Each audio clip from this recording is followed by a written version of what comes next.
Hello সবাইকে, কেমন আছো তোমরা সবাই? চলে আসছি আজকে নতুন একটা গাছ লাগানোর প্রসেস নিয়ে। সর্বপ্রথম মাটিতে সুন্দর করে টবে দিয়ে নিচ্ছি। আর এই টবটা কিন্তু আমার মশলাদানির একটা পাত্র, সেটার মধ্যে আমি গাছ লাগিয়ে দিচ্ছি।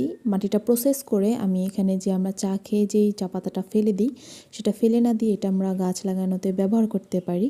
সেক্ষেত্রে আমাদের গাছগুলো খুবই সুন্দর এবং খুব ভালো করে বেড়ে ওঠে। তো এখন আমি যে পাতাবাহার গাছগুলো লাগাবো সেটা লাগিয়ে নিচ্ছি সুন্দর করে সবগুলো গাছ একসাথে নিয়ে।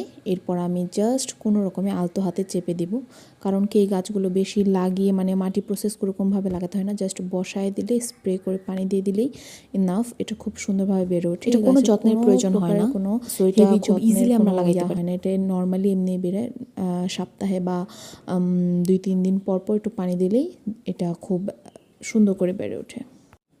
তার পাশে আমি আর 2টা গাছ লাগিয়ে নিয়েছি সেম প্রসেসেই, সেমভাবে।